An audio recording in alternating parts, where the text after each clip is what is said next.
কবর থেকে সদ্য তোলা লাশটা নিয়ে একটা ভ্যান গাড়ি হাইওয়ে ধরে দ্রুত এগিয়ে চলেছে। ভ্যানটা চালাচ্ছে আজগর। ফারুক ভ্যানের সামনে বসেছে। যেতে যেতে ফারুক আর আজগর নিজেদের মধ্যে কথা শুরু করে।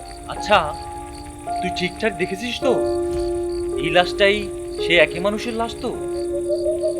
দেখেছি মানে? কবর দেয়া পর্যন্ত আমি নিজে দাঁড়িয়েছিলাম সেখানে। তাছাড়া এই লোকটাকে চিনি আমি, আমার পাশের গায়ের লোক। তবুও মুখ দেখে একবার নিশ্চিত হয়ে নিলে হতো না এই লোকটাই সেই মাথায় বাজ পড়ে মরা লোকটা কিনা? তুমি না বেশি কথা বলো।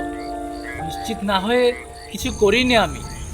আর তাছাড়া মুখ দেখে এখন চিনব কি করে বলো তো? আজ পরে তো পুরো মুখটাই জলসে গেছে। তা ঠিক বলেছিস। তারপরও লোকটার পোড়া মুখটা একবার দেখে নিলে ভালো হতো। বুঝিসই তো, অনেক টাকার ব্যাপার। তুমি এত টেনশন করছো কেন বলো তো? আমার মুখের কথা বিশ্বাস হচ্ছে না বুঝি? ঠিক আছে, তবে গাড়ি থামালাম। তুমি নিজে একবার দেখে নাও এই লাশে তোমার কাজ চলবে কিনা। আজগর ভ্যান থামালে ফারুক মৃতদেহের মুখটা ভালোভাবে দেখে নেয়। তারপরেও ফারুকের সন্দেহ যায় না। মুখটা তো পোড়াই মনে হচ্ছে। তার সত্যি সত্যি ওর মাথায় বাজ পড়েছিল তো, নাকি এমনিই গায়ে আগুন লেগে মরেছে? আজব ব্যাপার তো। তোমাকে কি তবে আমি মিথ্যা বলছি নাকি? কেন, তুমি শোনোনি তার কাছে একজন বাজ পড়ে মরেছে? রাগ করিস কেন ভাই? ঠিক টাকার ব্যাপার, বুঝলি তো? এটা যদি বাস পরে মরা লাশ না হয়, একটা টাকাও পাবো না আমরা। তার উপরে লাশটা কি করবো তা নিয়ে একটা উৎক ঝামেলা করতে হবে। হয়েছে হয়েছে, তুমি 100% নিশ্চিত থাকো এটাই সেই বজ্রপাতে মরা লাশ। এখন তাড়াতাড়ি চলো দেখি। লোকজন জেনে গেলে পিটিয়ে আমাদেরকেই লাশ বানাবে সবাই। ভ্যান গাড়িটা আবার চলতে শুরু করে। কিছুটা ভয়ে, কিছুটা উৎকণ্ঠায় দুজনেই বেশ কিছুক্ষণ চলছিল। শুনশান বিরাট জঙ্গা পার হয়ে একটা গ্রামের ভেতর ঢুকতেই মুখে গুলি ফুটে আছে। আচ্ছা ফারুক ভাই, এই বাজ পড়া লাশ এত টাকা দিয়ে কিনে কেন ওরা? তা আমিও সঠিক জানি না, তবে শুনেছি বাস পড়া লাশের কঙ্কাল নাকি চুম্বক হয়ে যায়। সেই চুম্বক হয়ে যাওয়া হাড়গোড় দিয়ে দামি দামি ওষুধ বানানো হয়। তাছাড়া বড় বড় তান্ত্রিক সাধুরা নাকি তাদের জাদুবিদ্যায় এই হাড় ব্যবহার করে। বাপ রে, এ তো এলাহি কারবার দেখা যাচ্ছে। ইস, গেল বছরও একটা লোক বাজ পড়ে মরলো। তখন তোমার সাথে পরিচয় থাকলে সেই লাশটাও কবর থেকে তুলে আনতে পারতাম। হয়েছে হয়েছে, বেশি লোভ করিস না। এমন সময় বেশ জোরে বৃষ্টি শুরু হয়। এই যা, বৃষ্টি তো এসেই গেল। কোথাও একটু দাঁড়ানো গেলে ভালো হতো না?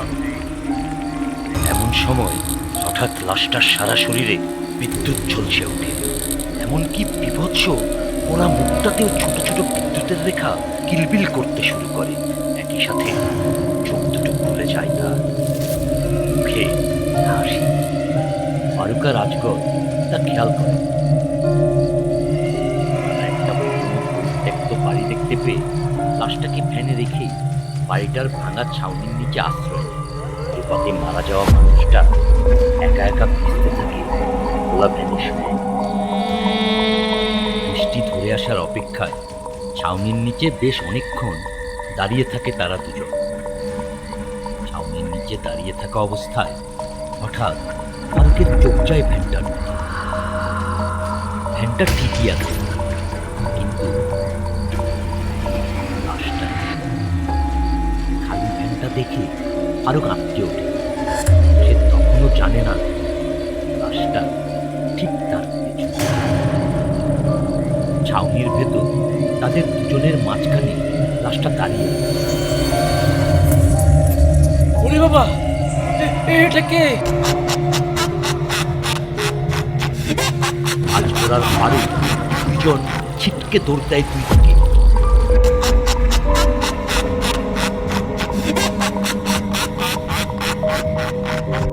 আজগর পালাবার সময় ভ্যানটা সাথে নিয়েই পালিয়েছে।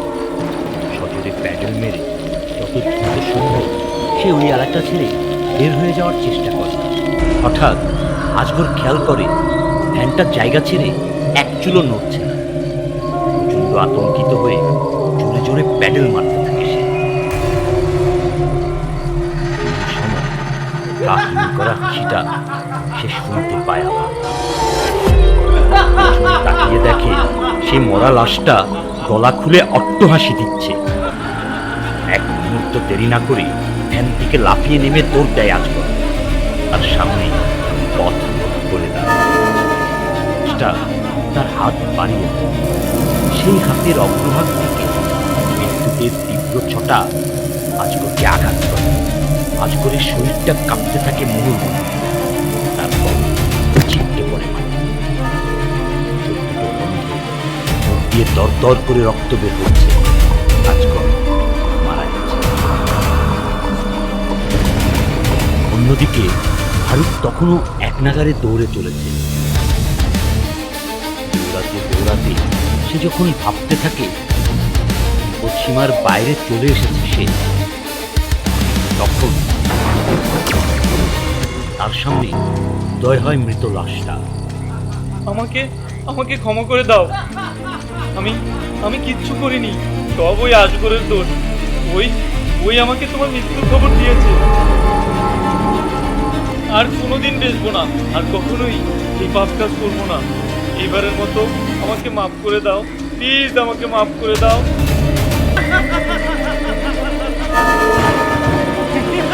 লাশটার হাতের ইশারা ওর দিকে তীব্র শব্দে বাজ পড়ে ঝলসে যায় পারে। পুড়ে কয়লা হয়ে যায় তার শরীর।